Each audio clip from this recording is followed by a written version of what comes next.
Shalom. All praises, honor, and glory unto Yahweh, Hashem, Yahweh, Hashem, Rakakwadash, double honors to the elders and the apostles of the great millstone, and salutations to all your sincere Akiam. And this is your brother Abawa, back again with another video through the spirit and power of Yahweh, Hashem, Hashem, Rakakwadash. All praises and glory is due. And I'm going to title this video, Even the Black Unconscious, right? Even the Black Conscious guys know that we are in Babylon the Great, right? So now, if it wasn't obvious before, it very much is now. That the current global system that we are in is as described by the scriptures, aptly described by the scriptures as Babylon the Great, right? Which is basically a kingdom of confusion. And even some of these more pro-black, YouTubers are even starting to see that as well. Because I was watching this live, right? This is Trill Black, okay? And I was watching this live, and he's even still live up till now. And he was going into some of the things, if you watch if you follow Shahid Bolsin, right? And you watch his videos, I watch them from time to time, and when he's making all these making these commentaries against, the West, right? The which is basically the hegemony of Esau Edom. But of course, a lot of these individuals, they don't acknowledge that Esau is the so-called red man, but it's not Tisha, they'll eventually have to acquiesce to that as well. Like I was saying, it goes into his commentary about how the West has basically destroyed the world through their wickedness and through their unrighteous rulership. Okay, and and while he was talking about that, he also made a reference to how the West is basically Babylon the Great, right? So he said that, okay, we're basically living in Babylon the Great because that is how the West operates, just like Babylon in the scriptures. So even this pro-black guy, I think this just means the life has most likely ended. So like I was saying, he was saying that the West operates just like modern day Babylon the Great would in the scriptures, and we already know what that is. Like basically, they would where basically they would, through their doctrine, through their philosophy, through their dogma, they would cause wickedness to fall upon all the other nations, or I should say it according to the scriptures, according to how the scriptures had said it, that through wine he had made all that through wine as Babylon the Great would make all the other nations to be drunken. So let me just play the video and play the part where he said what he said, and we'll use that to, and then we'll now go into the precepts, okay? And I don't really have it queued up because it's a live, right? So I can't get the correct timestamps. I'm just going to play the sound bite I got of it. Needs to put people, it's not enough for it to rise to the top. It has to actively put other civilizations down, and that's how it's achieved. That's how it's kept its dominance. And that makes me think of these precepts. Let's just get right into it. I was thinking of letting the whole video play and then going into the precepts, but it's better I just go precept for precept as the precepts come into my mind. So this is the book of Micah 2 verse 1. Woe to them that devise iniquity and work evil upon their beds. When the morning is light, they practice it, because it is in the power of their hands, and they covet fields and take them by violence, and houses and take them away. So they oppress a man and his house, even a man and his heritage. And that's exactly what Esau Edom has done. That's exactly what the so-called red man has done, and how he came into rulership through oppression, through unrighteous dealings, injuries, and riches got by deceit. Because these devils, man, don't let Esau deceive you with their lies in history. Esau didn't win any of his battles fair and square. Esau don't win battles fair and square, man. Look, Jake, even with the half of the Most High, however, Hashem Yahushai, right? Even with the curses, Jake was still whooping that ass. Okay, you can even look as recently as the Kingdom of Haiti. Now you saw with Jakes like John Jacques Dessalines, Jakes like John Henry Christophe, right? Jakes like what's in the last guy's name? Like you like Toussaint Louverture, right? Different Jakes that were basically destroying Esau in not only in battle but also freeing up our people, but ultimately the curses still caught up to Jake, right? That's why, Haiti is in the condition that it's in today, because Haiti was had, Haiti, had the most successful slave rebellion. The whole nation had rebelled and, killed off they are slave masters, man. That's that's Levi right there, right? So not only did they, rebel and do and perform the whole complete successful slave rebellion. I think they killed like what 200 Edomites during the Haitian Revolution, and then continuing on through that time. You also had different leaders coming up into Haiti and trying to get the French and the U.S. out of the Haitian affairs. And don't also let Esau deceive you by telling you that the British were the first people to abolish slavery in 18, something. The Kingdom of Haiti was actually the first nation to abolish slavery. But you see, because Esau didn't recognize their sovereignty when they had established themselves, they don't count the Kingdom of Haiti, right? They now count it whenever they decide to give them their independence, which shows you that independence is just a scam, right? If you think that there's no that there are really no independent nations, because at the end of the day, it's Esau that acknowledges that independence, the same way they didn't acknowledge the Kingdom of Haiti's independence. But the point being this: that these devils, the only thing in their minds, the only thing in their heart is to do wickedness. Okay, they work evil upon their beds. That's why you can't go to anywhere on this planet, anywhere in the world, where you can see somebody that has something good to say about Esau and that wasn't either raped, robbed, or murdered out of their wealth by Esau Edom. And that's why these devils currently hold the fatness of the earth, not because they were the greatest warriors. Even the blessings of the Most High, Yahweh Hashem Yahushua, wasn't enough for them, man. They still had to perform so much deceit and wickedness in order to get the kingdom. They still had to use so many underhanded tactics, right, in order to get the kingdom. False peace treaties. If you can read the Maccabees, you know how Esau operates.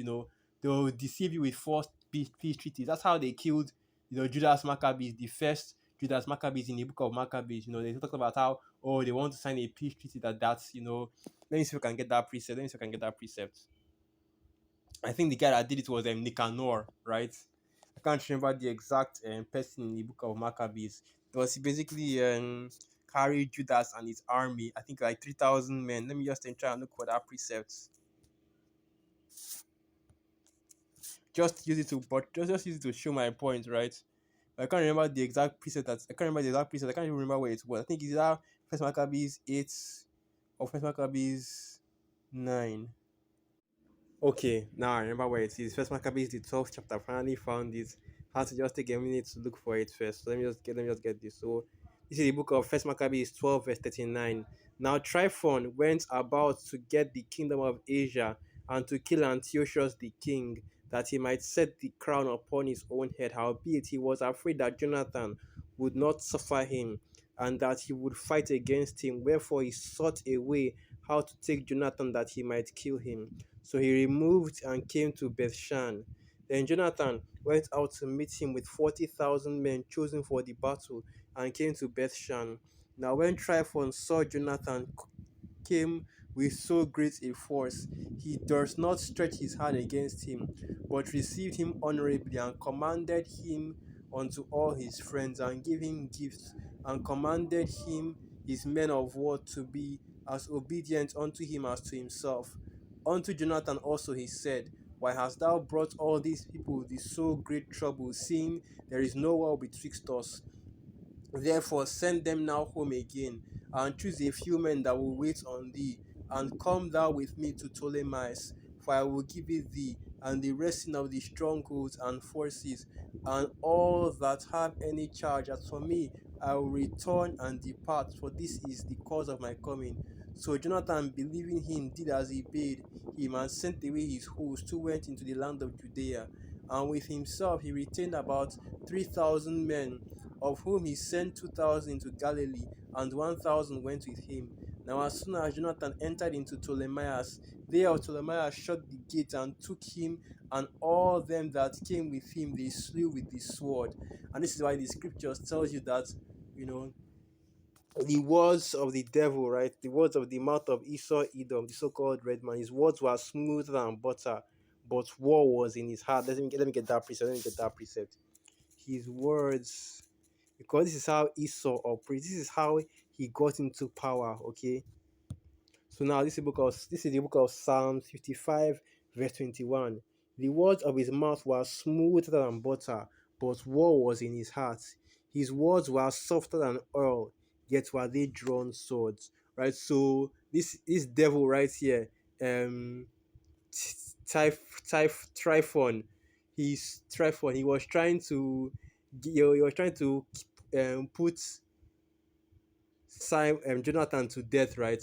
Now I always get these Maccabees confused. Jonathan, he was trying to put Jonathan to death, right? So rather than face him in battle like a man would and lose, right, like the devil that he is, he now decided to use this deceit by claiming that he wanted peace, lying about how he wanted peace, and even going as far as inviting him into their main city, telling his soldiers that, oh, whatever this individual right here commands you to do, you do it as well. And look, Jake is an honorable man, right? Jake is valiant, honorable, right? So if the enemy surrenders, you accept, and the enemy surrenders and start putting up terms of for surrender, you accept that, right? And you think that, okay, I finally, won this battle. He's not trying to do anything anymore.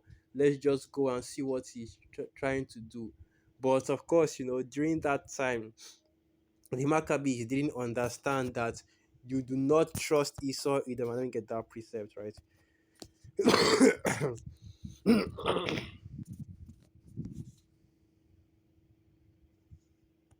Hold on, let me look for that precept. Let me look for that precept. And I've forgotten where that precept is at.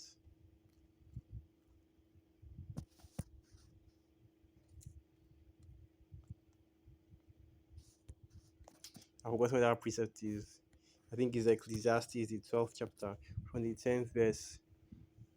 So this is the book of Ecclesiasticus 12 verse 10.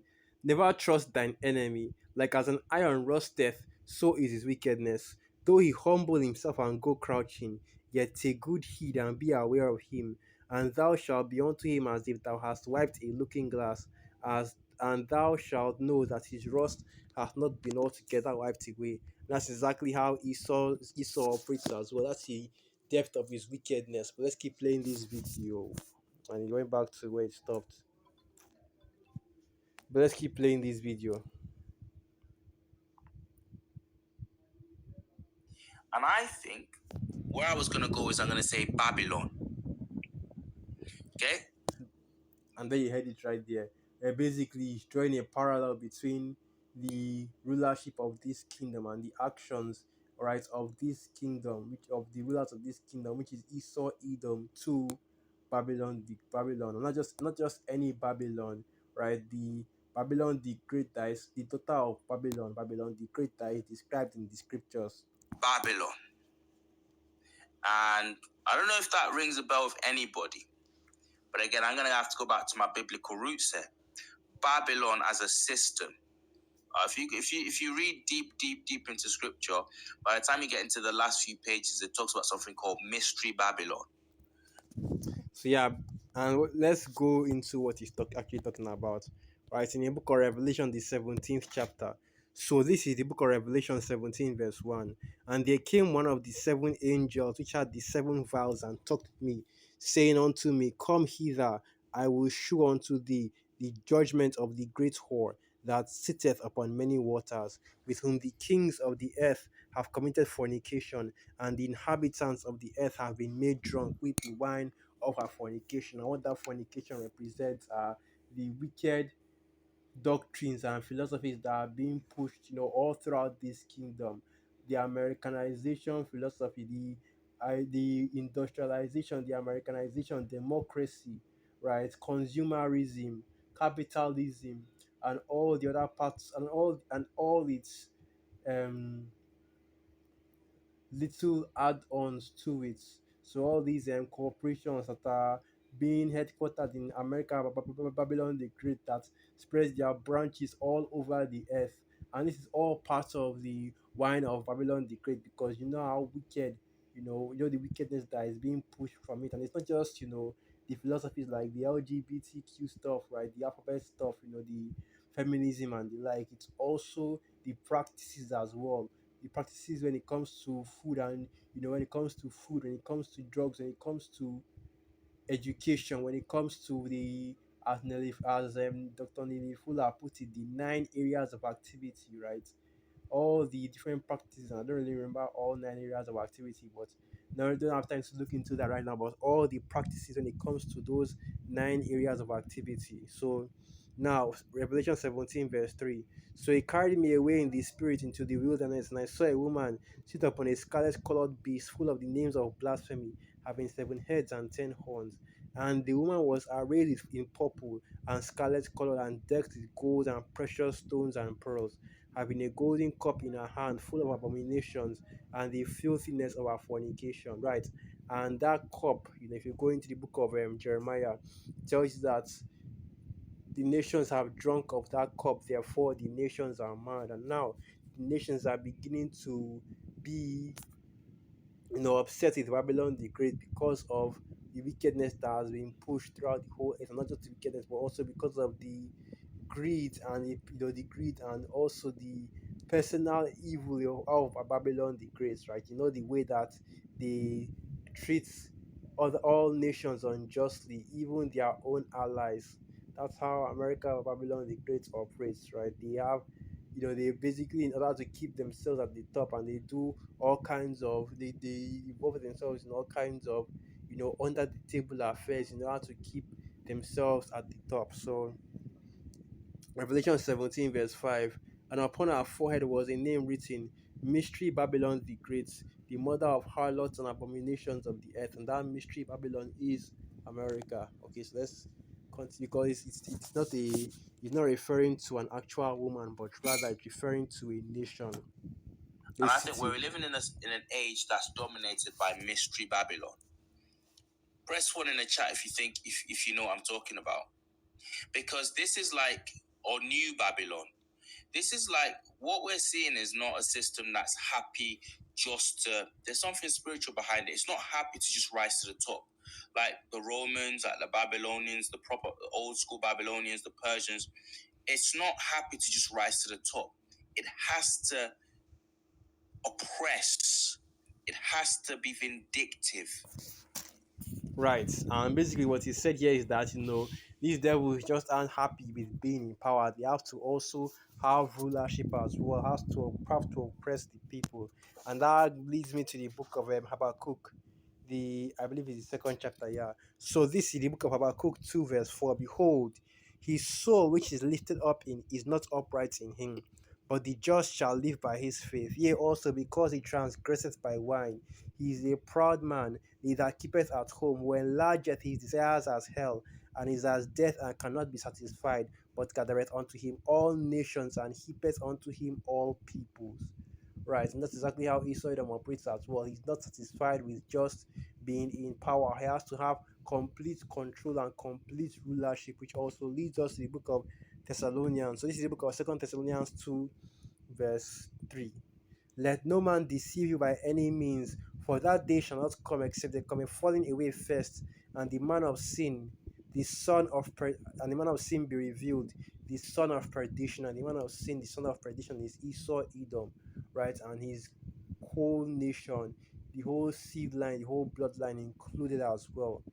Now, Second Thessalonians 2, verse 4, who opposeth and exalted himself above all that is called the Most High, all that is worshipped, so that he as the Most High, seated in the temple of the Most High, showing himself that he is the Most High. And that's the point that right here of why Esau Edom is trying to rule over the earth in the way that he is, because he wants to be as the Most High. He wants to be ruling over the earth as a god. Do not underestimate the megalomania and the god complex in which the elites of Esau Edom have. They want to have that rulership where they have complete control over every individual on the planet, on the earth. That's why the scriptures say he enlargeth his desire as hell, and he is as death that cannot be satisfied, right? Because he's trying to gather all the peoples, all the nations to him in order for him to rule over them in the way that he wants to, which is basically as like the Most High. That's what this MOTB is about. That's what this NWO that Esau Edom is trying to push is about, right? So you see that it is becoming more and more apparent who Babylon the Great really is in the earth today, and which nation fits those prophecies, right? And that's why even these black unconscious dudes, and I will admit, I will say this though, this guy, even though he's in a black unconscious thing, he's still technically a Christian. But you already know that Christians don't really know that scriptures like that. So even the fact that he managed to put this much together is actually very impressive, and it shows that the Most High, however, Shami Ashai is beginning to make that these things are beginning to become more and more clearer, more and more apparent, right? That even the people of this world are able to see what the men of the Lord have been talking about for decades. So with that, I'll end the video right there. Once again, all praises, honor, and glory unto the Most High, Yahweh, Shami Ashai, Basham Raka Kwadash. Well, apart, Papa. Through the Spirit, I hope you are calm and you are quite edified. Shalom.